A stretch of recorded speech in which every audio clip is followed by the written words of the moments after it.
Hi, I'm a recovered alcoholic. My name's Tony. Welcome every Thursday night Big Book Study Workshop with the Program of Recovery. Sobriety date's April 8, 1989. Pretty remarkable stuff that happens here, and it's available through the course of action that we go through. Doesn't matter where you're on your sobriety, you could always find hope or enhance, right? And that's the beauty of this basic text that we go through is the Big Book of Alcoholics Anonymous. It's the only text that outlines the program of recovery that's endorsed as our process in order to achieve this thing. The 12 and 12 is to deepen and broaden your understanding of this. It is not the steps or the program of recovery as outlined by the first 100 men and women. It's to deepen and broaden your understanding of this, which is very, very important because a lot of people read the 12 and 12, then they come read the big book and they get confused about the whole process and understanding, right?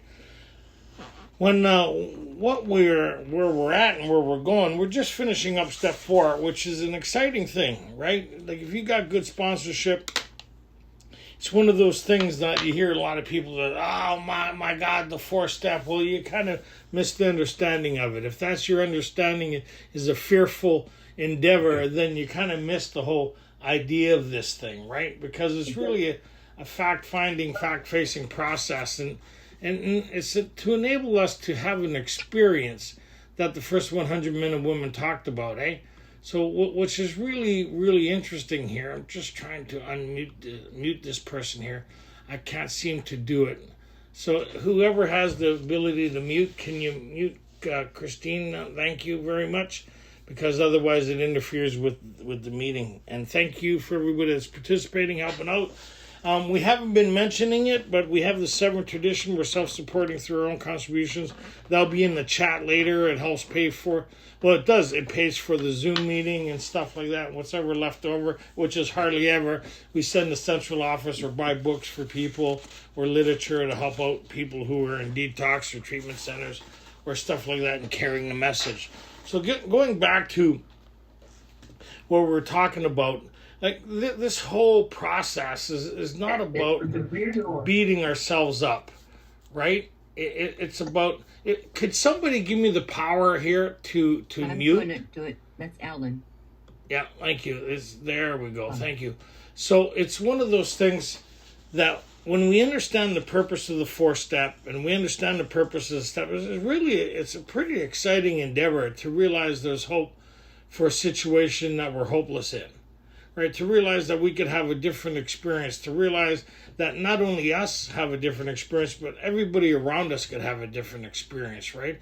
A new freedom and new happiness. That when they read the promises, a lot of people think it just refers to us, but it refers to everybody around us. It refers to life as we know it, our attitude and outlook. It refers to the whole new dimension that we walk in. We walk in the 4th dimension, or the fellowship of the Spirit that they talk about later, and that's where we're at, is the transition from the first fellowship into the 2nd fellowship, right? The fellowship of the Spirit, that we're all kind of interconnected with each other, and we have this intuitiveness or 6th sense. So when we finish up on the 4th step, which is really cool, which is the basis, a lot of people don't realize or kind of never kind of go, oh, that's interesting, that the Step 4 is the foundation for Step 11, right? And it's the overlay of 10 of continuing. Continuing means there's no lull. You continue to take personal inventory. Why are we continuing to do this in 10 and make it a daily practice in 11? So Step 4 is the foundation for 11.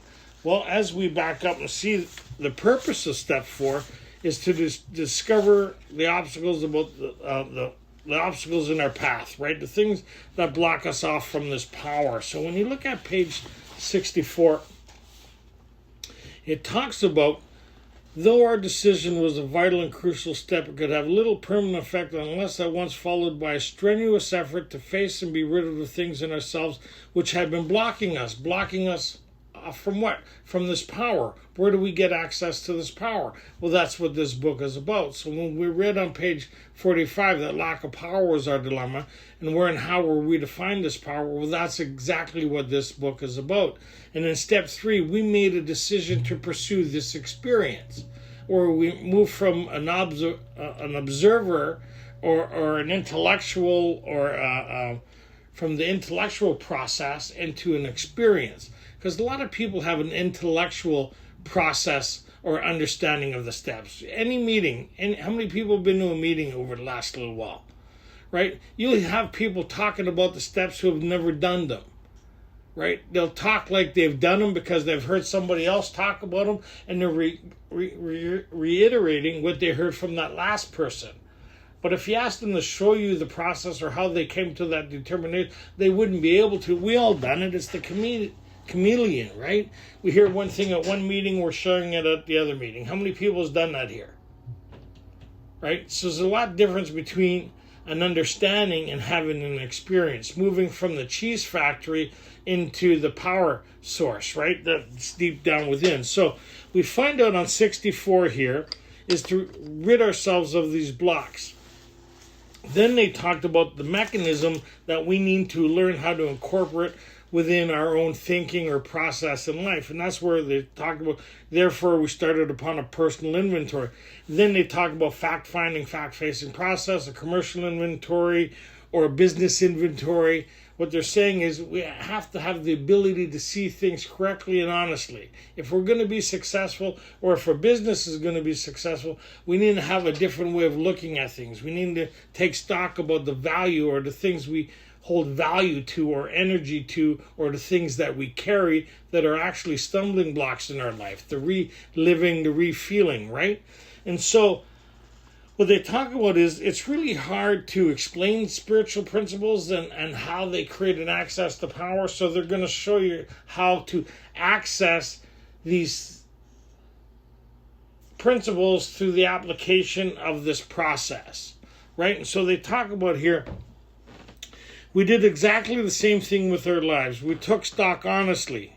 First, we searched out the flaws in our makeup what caused our failure. So what are we looking for? The flaws in our makeup what caused our failure.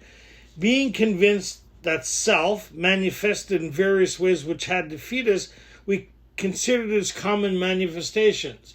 So we're looking for the common manifestations of the things that had defeated us. And they talk about here, wait, the first thing is resentments. Oh, isn't it? Notice it didn't say selfish and considered dishonest. That's human traits. Look at any kid in a schoolyard. That's just part of the human trait. We're all a little selfish and considerate, dishonest, and self-seeking. And if that determined our sobriety, then none of us would be sober. Right? We're not selfish when it benefits us. Right? When I apply for a job, or when I want that job. Well, that's kind of selfish. No, it's right? It's kind of like that kind of thing. We'll leave that for another time. So it says resentment is the number one offender. It destroys more alcoholics than anything else. From it stems all forms of spiritual disease. So we see that the spiritual disease is associated with the resentments that we carry and the energy around that. Right, that's the first common manifestation. What's the point of the exercise? On page 66, they talk about the point of the whole exercise here that we're learning is how to master resentments. In order to master resentments, you got to see how they present themselves. In order to see how they present themselves, you need to become an observer. In order to become an observer, you need to know how to look at it without attachment.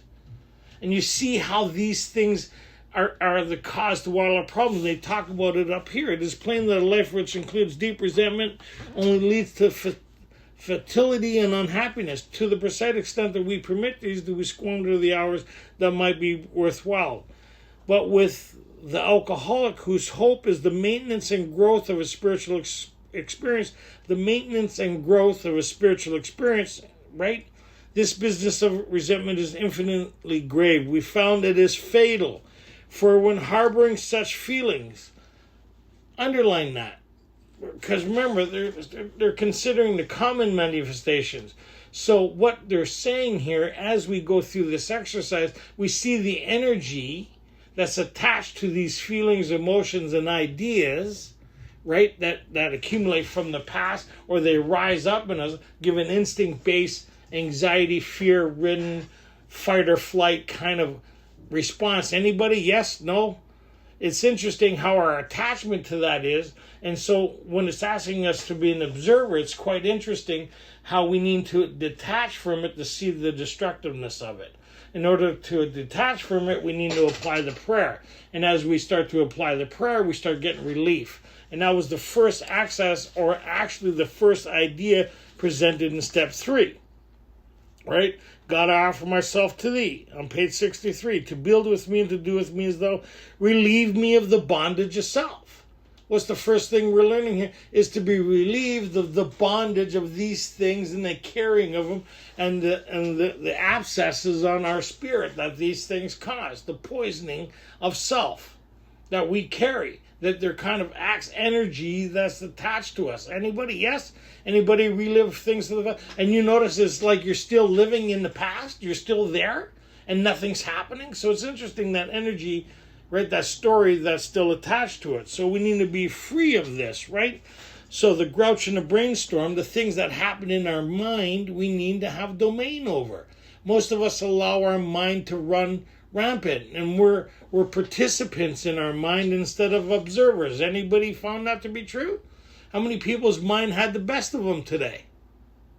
How many times have you found yourself in deep thought ideas and kind of disturbances that you're participating in, that you kind of realize, holy shit, I've been in this a little while now. So the acknowledgement that is creating an energy shift within inside of you through the attachment of these instincts that are starting to be interfered with by nothing happening. Now we can step back, we acknowledge this is happening, pray, and ask ourselves what's going on. What instinct is being interfered with? What am I carrying?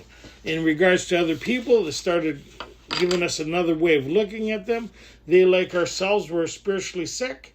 That means they weren't alcoholics, were they? But they're spiritually sick because they're self-driven. Why are they self-driven? Because their instincts are out of whack. When their instincts are out of whack, they cause pain to us. When our instincts were out of whack, then we cause pain to other people. So we see that's the circle of life. But the difference between them and us is we get drunk. They stay that way. So that's why it's critical that we learn to master these things.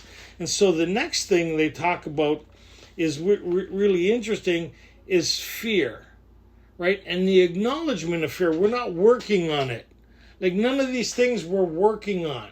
We're applying certain ideas to be free of things. I'm not working on my resentments. I'm learning how to master them and be free of them, to reallocate the attachment in my mind to them. Right? I'm not working on my fear. What I'm doing is redirecting my energy or my thought pattern or my focus. Right? I'm not concentrating on working on fear. Anybody ever work on fear here? How many people feel better after working on fear? Like it gets worse. Every fear produces another fear worse than the fear you're concentrating on. Anybody have that right? It's kind of like, it's like on a roller coaster. Anybody ever been on a roller coaster here? You've been all relaxed, things are fine, one of those, and then all of a sudden you hear this click and you feel a jolt, and then you hear click, click, click, click, click, click, click, click. You think, oh, this isn't bad. Well, that's the mind taking over, and you're kind of, oh, this isn't bad, and it's ready to start, and then it goes. And then you have a hell of a ride, emotional attachment to this energy thing. You come back into the loading bay, you're sitting there trying to gather yourself, say, holy shit, I don't want to go through that again, and then it goes click, click, click, click, click, and then it's that we permit this thing. Get out of the roller coaster. Undo the buckle and get out. Whoa, never thought of that. Like to relive, refeel, and revisit, right? So we reviewed our fear thoroughly. We put them on paper. So as we went through this, they tell us here, perhaps there's a better way. We think so. Who? Those that put this together. For we are now, not later, now, on a different basis. Notice that?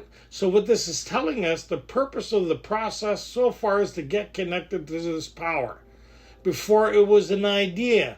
Now we're getting access through it just by going through the resentment and reviewing the fear. We started getting access through the prayer, through the meditation, and being willing to apply these ideas that didn't make any sense, but we're getting relief from it. We've now started this relationship. You are now, without realizing it, starting to have this experience. Where did the experience start? It starts in 4. If you follow the format that's laid out by those that went before, it starts in 4.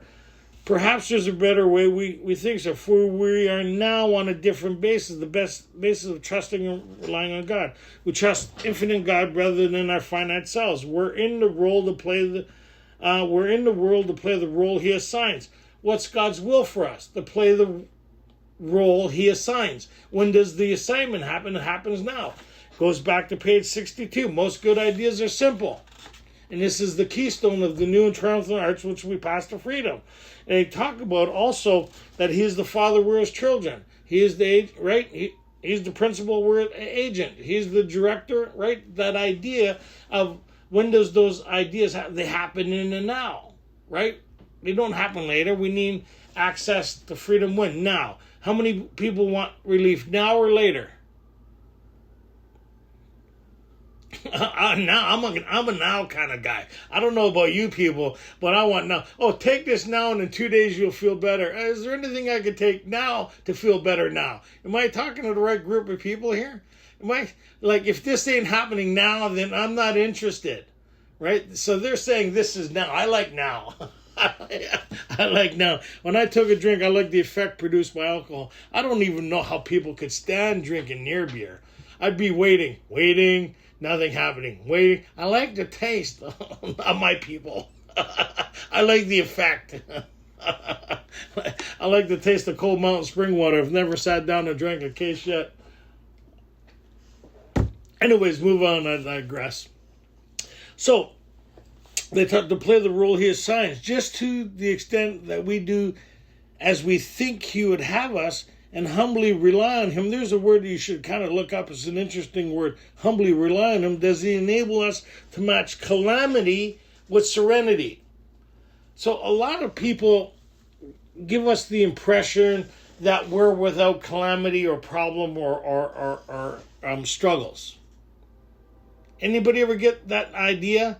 That, or God's testing us. Why would He test us? We have enough problems on our own. Like, what test would I be able to pass that God? Like, I need something to save me from myself, not something to encourage self. Does that kind of make sense? I don't need no help. It says it doesn't say God convincing me of the need of God. I've never read that anywhere. It says me convincing me of the need of God. Right? Like, like when I'm drowning, I become very convinced of the need of help. Right? If the person who was trying to help me was the one trying to drown me, it'd be a really bad relationship, wouldn't it? Well, you're going to ask for help? Okay. That's bad parenting, It's like I always thought of this. I said, yeah, my sponsor said, write down once. He said, write down everything God's doing to you. I couldn't think of one thing. But I started thinking, it's like parenting. He's the Father, we're His children. Imagine, I got a couple of girls that are grown up now and parenting them, getting them ready for life. I really pride myself on becoming a better parent than I had. That's the whole goal, right? To have a better childhood than the one I had, right? And so imagine, I always tell my daughters, hang on to the handrails coming down the stairs. Anybody ever hear that? Hang on to the handrail. I don't know how many times I tell them. So one day I'm going to teach you. I'm going to put a tripwire at the top of the stairs. That's how a lot of people think God is. Like, why would you, right? So their own lesson, as they see me fall down the stairs or somebody else fall down the stairs, or they'll see the need of hanging on that handrail. What I'm trying to do is save them from that experience. But sometimes you need to have that experience to see what people are talking about, yes? And that's the same like alcoholism.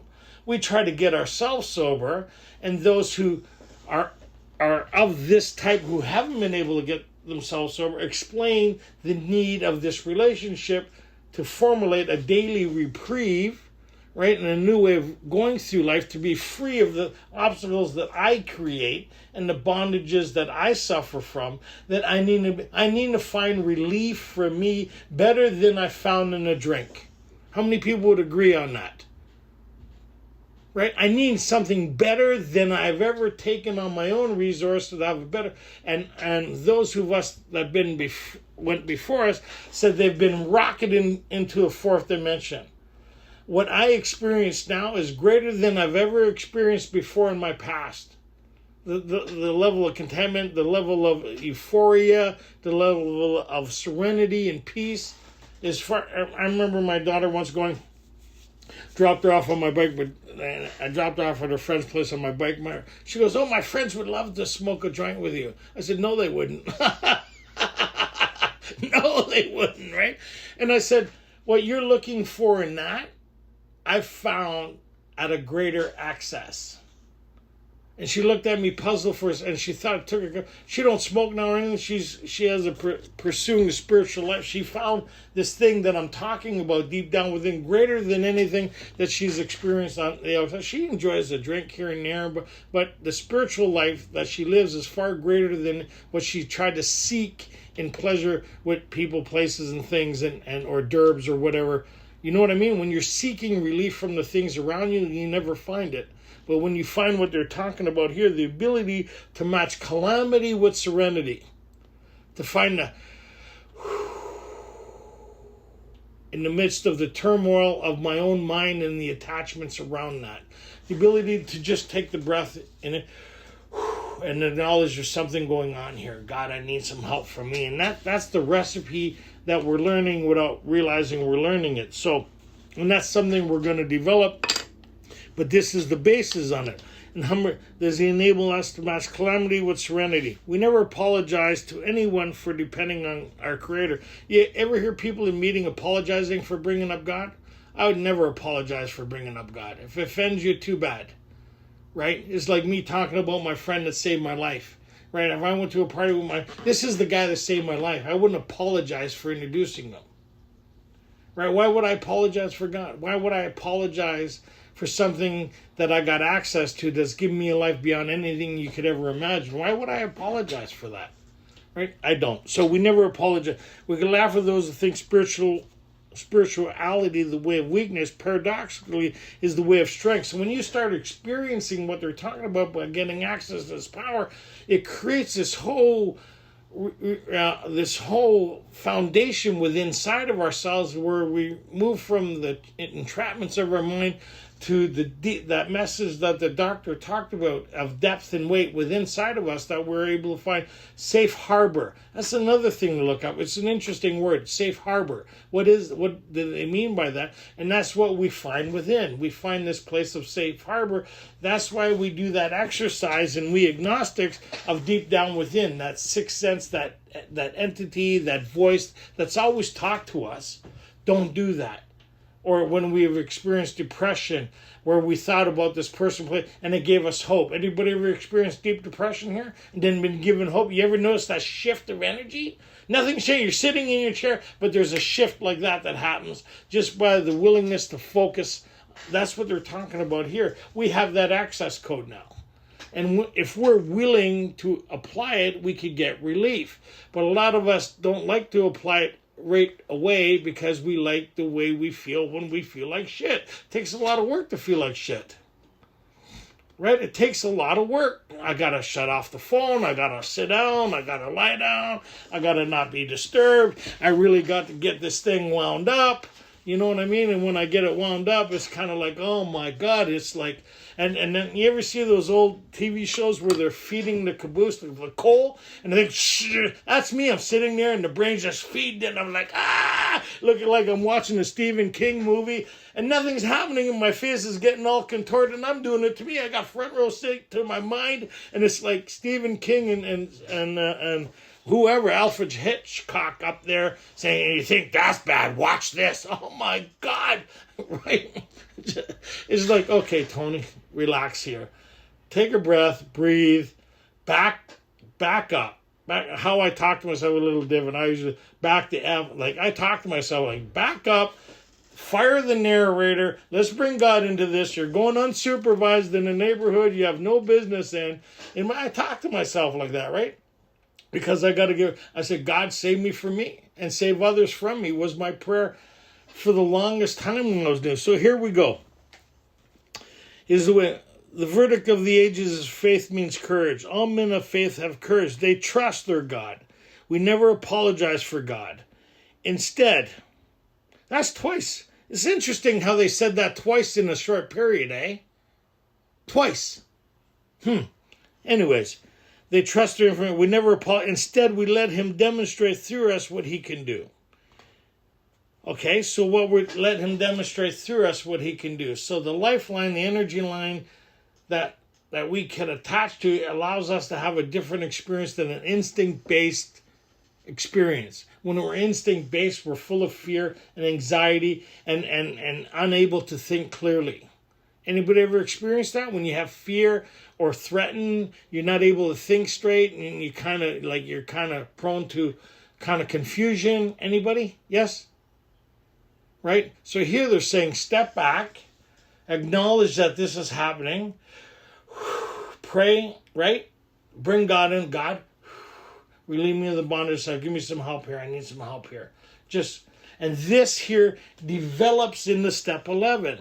This here goes into step 11 where it talks about pray, pause when agitated or doubtful, right? And it also talked about when not knowing the right idea here. Pause. Many times each day, pause, reminding ourselves that we're no longer running the show. So here, we let him demonstrate through us what he can do. Okay, at once we commence to outgrow fear. Outgrow something means it's still present, but we have the ability to move past it. We're not crippled by it anymore. What does that mean? So what does that mean? When I was younger, I don't know why I'm going here, but here we go. When I was younger, one of the first jobs, I grew up in my uncle's lumber mill, and they taught, like back there was no safety guards or nothing. Some of the teeth would break and it'd go by you like a bullet.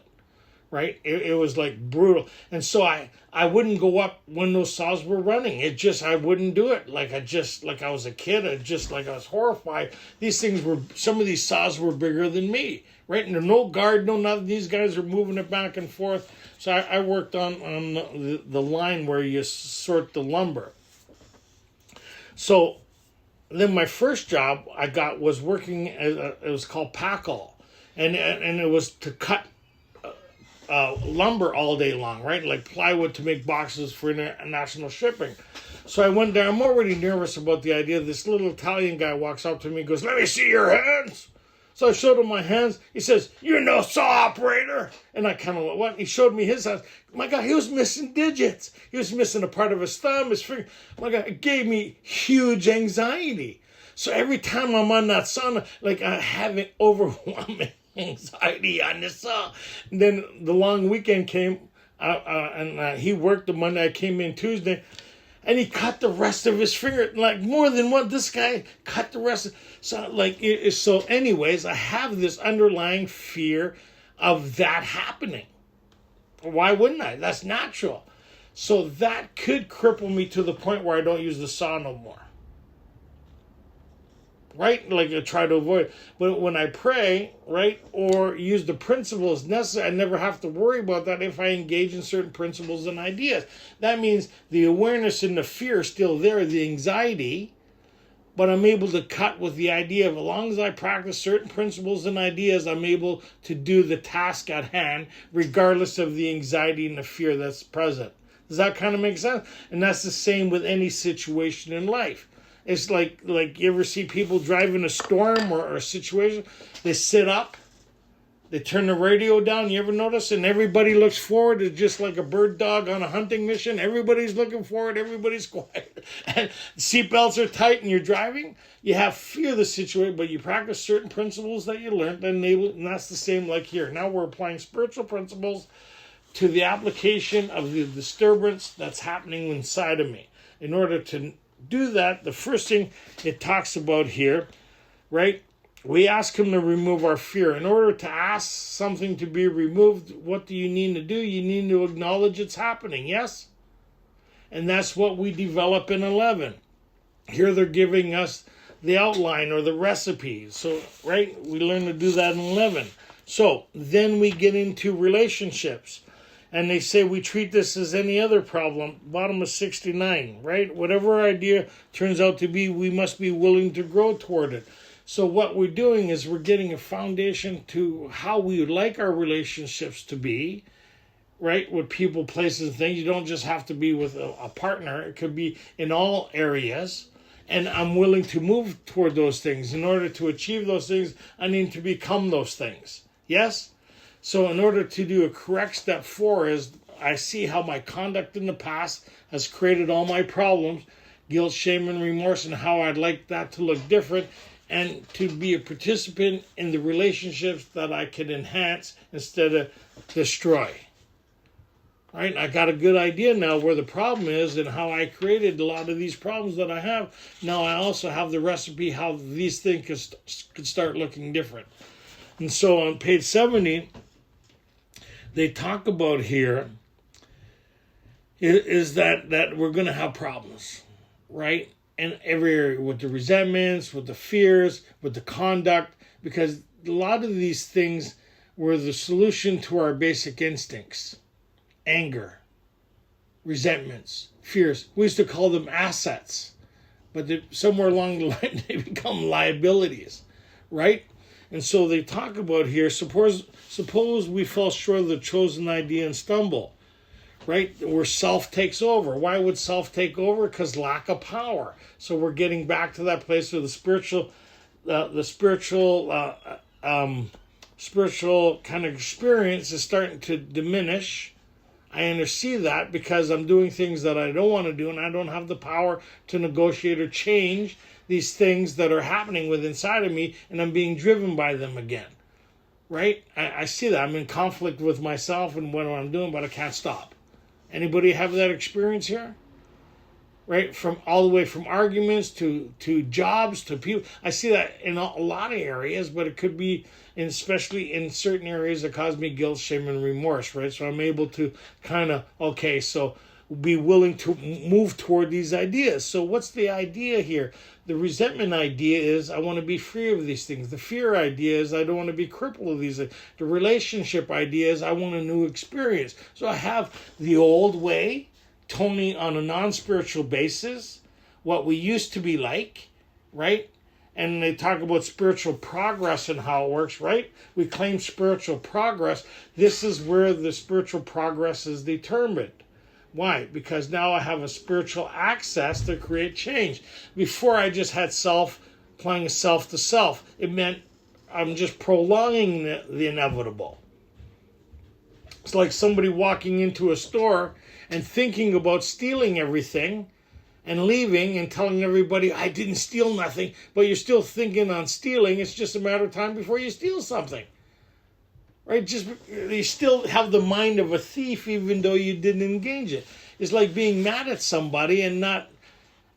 Anybody here? Oh, I did so good not being mad at this person and then blow up at him 2 days later. Because you're not taking care of the problem where it starts is within the internal dialogue, right? A lot of us feed the internal dialogue instead of re-narrating the narrator.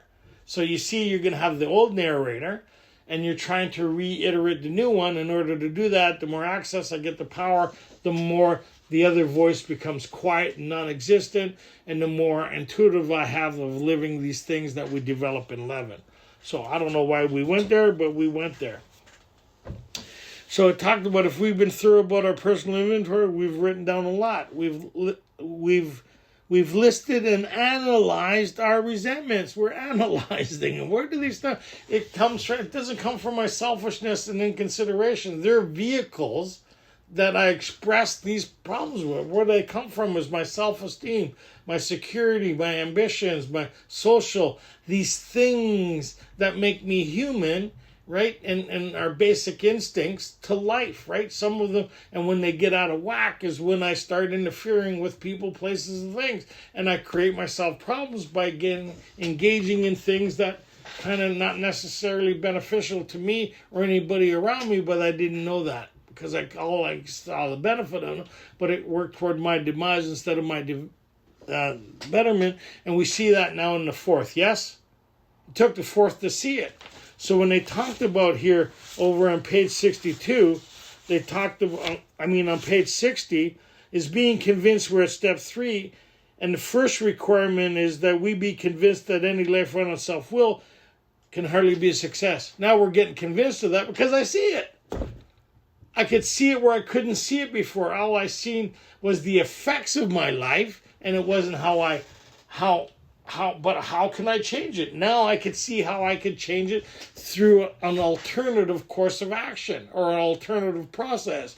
How I can match calamity with serenity, how I can match resentment, right? Master resentment, how I could outgrow fear, how I could align my conduct with this is in line with what I want in my consciousness, right? So I'm not engaging things that cause me guilt, shame, and remorse and harming other people. Very important, because we're talking about this today, me and my buddy, more people that we've known get loaded over their conduct in relationships than any other area. Can't control their emotional nature, prey to misery and depression. They do things, engage things, say things that cause them great shame, right? And they get loaded, blow up, cause, right? Domestic, like on and on, because they're not in control of what's happening inside of them. And if you can't control what's happening inside of you, you're totally at loss of what's happening around you. So we see that the promises in this course of action is all internal. And it starts with becoming an observer of my mind instead of a participant. But I need to be able to disengage that through power and prayer. That's why they ask us in 11 to memorize certain ideas and prayers, the ability to create a shift and to stay the path, right? The ability to steer the car where I want it to go instead of where it wants to go, right? Defensive driving. And we do the same thing with our thinking and our emotions, right? So, why is it so important to write down, analyze, and go through this? Well, here's the whole point of this. Lack of power is our dilemma, yes? We have to get access to power. I don't know exactly how it comes about. They call it a phenomenon. But on 71 it says, we hope those that put this together, because they're outlining the recipe and the course of action they took to have this experience, right? It's collective. So their collective experience is talking to the individual experience where we're starting to enter the same story as they talked about in the beginning of the book, right? Is the story of how many thousands of men and women who have recovered. The story, we're entering that story of the experience and allowing us to have a different experience. So here they talk about, we hope you are convinced now that God can remove whatever self-will has blocked you off from him. What self-will has blocked us off from him? Resentments, fears, and conducts. What's the vehicle? Selfish, inconsiderate, and dishonest, right? I could be more honest, but if I still have all these resentments, these defects, right, of character, these flaws, these things, the common manifestations, if I'm still driven by those things, I'm hooped if these blocks are still there. So, right? So, it talked about, we hope you are convinced now that God can remove whatever self-will has blocked you off from him. The resentment, the fears and conduct, yes, and harms. We agreed? Is that the way the book's been laying it out? How many people are just pondering that for a second? It's kind of, that's the way the book's laid out. It's not going to Shanghai you and give you new information, right? If you have already made a decision, we have, and an inventory of your grosser handicaps, oh my God, what are the grosser handicaps? It's simple. Resentments, fears, harms, and conduct.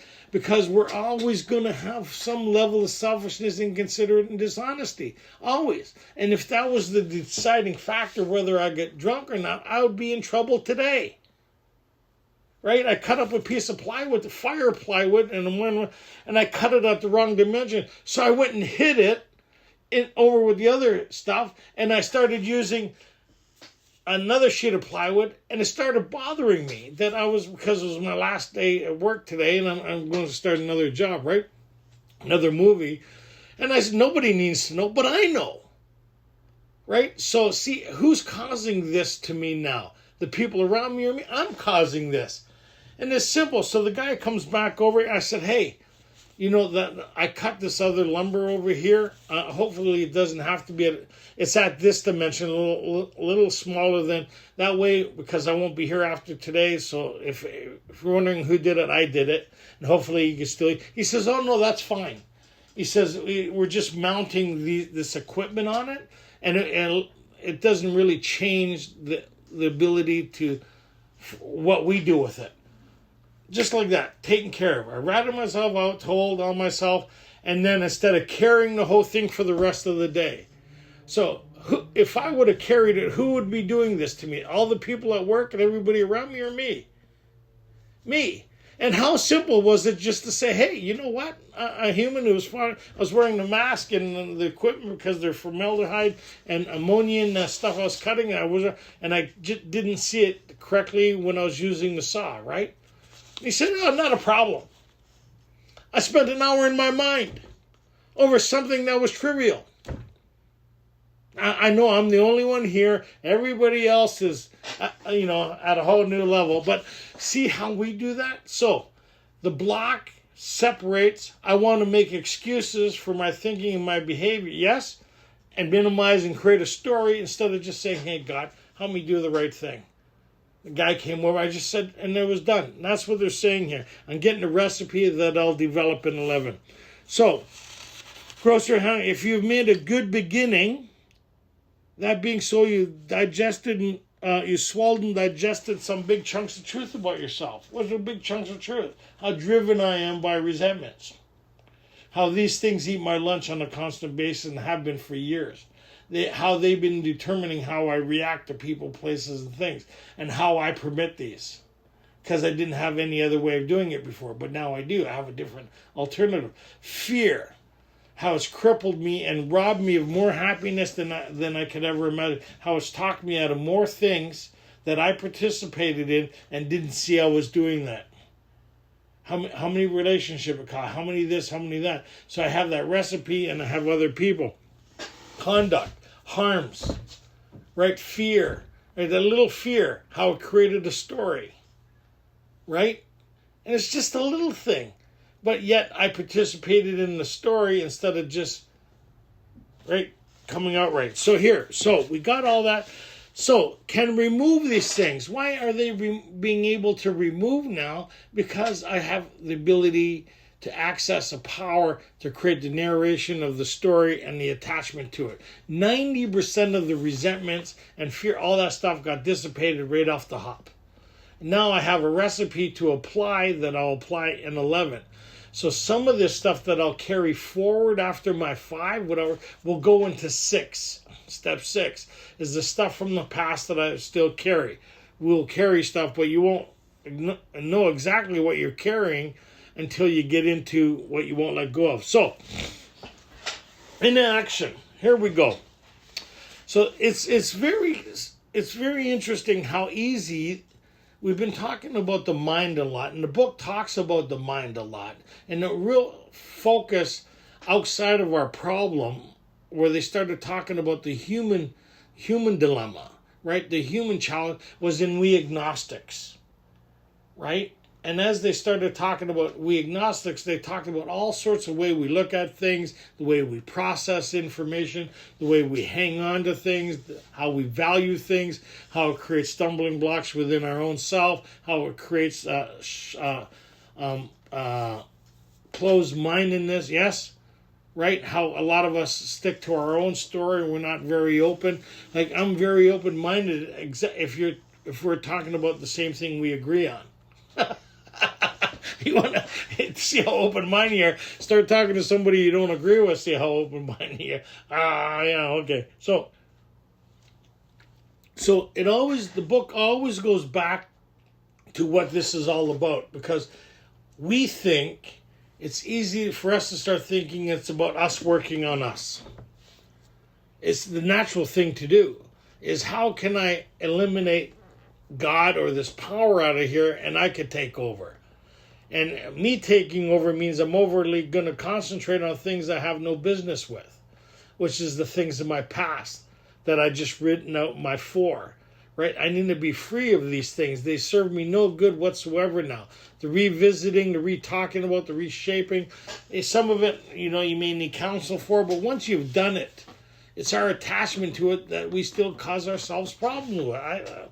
I wish there was a nicer way of saying it, right? But it's our unwillingness to let go of the story that keeps the story the same. And that's the defect that we'll look at later. So the book always comes back to what the purpose is. So a lot of people talk about the fifth step as just like it's a confession thing, but there's so much to the fifth step that's a confirmation of the process necessary in the forming of this thing. It's like you can have the metal, like those big presses, right? You have everything, but you got to kind of hit the button so it formulates the metal so it can move to the next stage. And that's what the fifth step is. So what's the purpose of the fifth step? Ready? So page 72. Having made our personal inventory, what shall we do about it? We have been trying to get a new attitude. Yes? Right? Wouldn't that be looking at resentment, fears, harms, a new attitude toward these things, right? A new relationship with our Creator. To get a new attitude, a new relationship with our Creator. What's the whole purpose of this thing is to get a new relationship with our Creator. It's not really about working on ourselves. It's about the outcome of this is do I have a better relationship now with my Creator than I do with myself? Because remember, stage 1 recovery is about working on ourselves. Stage 2 recovery is the formulating of a relationship with something greater than ourselves that revolutionizes our whole attitude and outlook that they talk about in the spiritual appendix, right? All our members have tapped into an inner resource. What have we done? Just tapped into an inner resource. Now we need to cultivate, to seal the deal, right? So there's a new relationship with our Creator and to discover the obstacles in our path. What are the obstacles in our path? Fear, resentments, harms, and conduct. Yes? Yes, see the theme here? It's kind of interesting. It's a consistent theme here, but a lot of people will start reading the 12 and 12 and fill in the big book. Who wrote the 12 and 12 is a different group of people who wrote the big book. It's a different, one's about working on yourself and self-awareness, and the other is about working on your relationship with something greater than yourself, right? So if you've gone through this process, then there's a lot of nuggets, right, that you could utilize in the 12 and 12. But if you haven't been through the big book, then it's an exercise of studying somebody else's process that you haven't done yet to try to achieve what they've achieved by going through this process. I don't know how else to say that, right? It's like not having your driver's license and try to drive like somebody has and you don't know how to drive. And you're the only one surprised you keep on getting into accidents. Well, who taught you how to drive? Nobody. I've just been reading the manual. What? You've just been reading the manual. That doesn't teach you how to drive. It says first have your license, then read the manual to enhance your driving. Oh, I didn't know that. Neither did your sponsor. Okay, read page 417. Group hug, incense all around, Lululemon pants will be over. Tony, dial it in. Tony, I seen Ray there praying. So, okay, you're doing good so far, Tony. You're doing good so far. Reel it in. Okay, so here we go.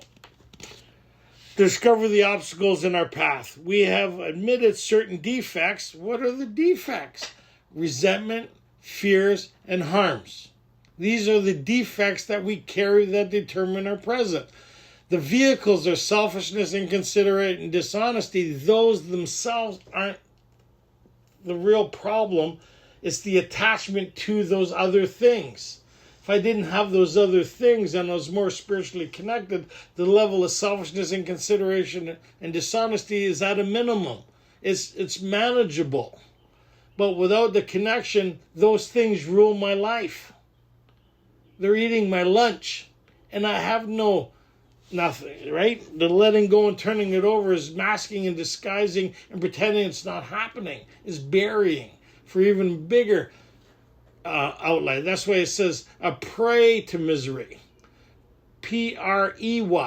we're a prey to misery. Why? Because of the internal things that are happening that we don't realize we're focusing on are determining our thinking, actions, and response to life.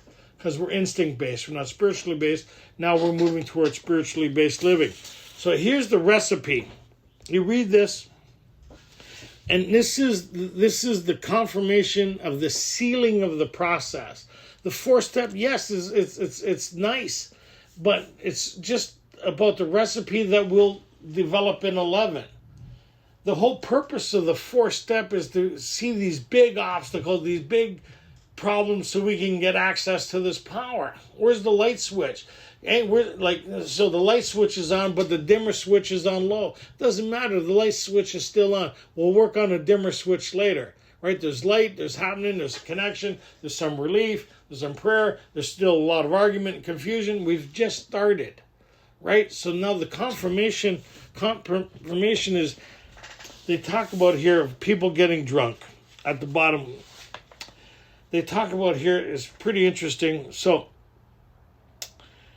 they talk about here at the bottom of page 72. They said the best reason first. If we skip this vital step, we may not overcome drinking. Time after time, newcomers have tried to keep themselves certain facts about their lives. What? The resentment, conducts, and harms. Yes? Certain facts about our lives, right? Trying to avoid this humbling, circle that. So what's the point of the process? It's a humbling experience. It's to humble ourselves, which is not our strong suit, right? I think Ray still has his T-shirt. He won second prize at the I won first humility contest. Right, trying to avoid this humbling experience, they have turned to easier methods. So this confirms what they talked about earlier, right? The 4-step, which many of us have never attempted. We'll try every other way than this way. How many people, this was the last process they tried, was the big book and the process in it? We'll try every other process because that's our first obsession, is self and being our own solution that they talked about on page 23, how we'll be our own solution to alcoholism, and we'll apply self to something that we can't overcome or change or alter, is this illness that we need to find freedom through a psychic change or spiritual experience. Trying to avoid this humbling experience, they've turned to easier methods. Almost invariably, they got drunk. So they've done third, they're talking to God, they're trying to do this, they're trying to change their life, but they haven't sealed the deal, meaning they haven't fortified this relationship in fire. I don't know how else to say it, to get rid of the impurities. Why they heat gold up is to get rid of the impurities. Why we feel the fire in our 4 is the impurities come to the surface of all these things that we're carrying that we need to be free of, right? Having preserved with the rest of the program, meaning they skip 5, right? They do a confession on some things, but they really never analyzed and see how these got the recipe, right? They pursue it with the rest of the program. They wonder why they fell. So they're doing 10, they're reading page 417, but they're still all filled with these blocks. They don't got access to this power. They got access to themselves, but they don't know the difference yet because they haven't had the experience of tapping into this inner resource. Once you've tapped into it, no further explanation is necessary. It's like the first time you felt the magic in a drink. Nobody needed to explain to you what the second drink was all about. You knew exactly what it was about. But until you've had that moment, everybody's wondering, I don't get it. And then when you got it, it's like, I got it. And it's kind of like the same with the spiritual thing. Once you experience it, it's like, damn, this is what you've been taught. Yes, that's what we've been taught. Why didn't you tell us sooner? They should teach this in kindergarten.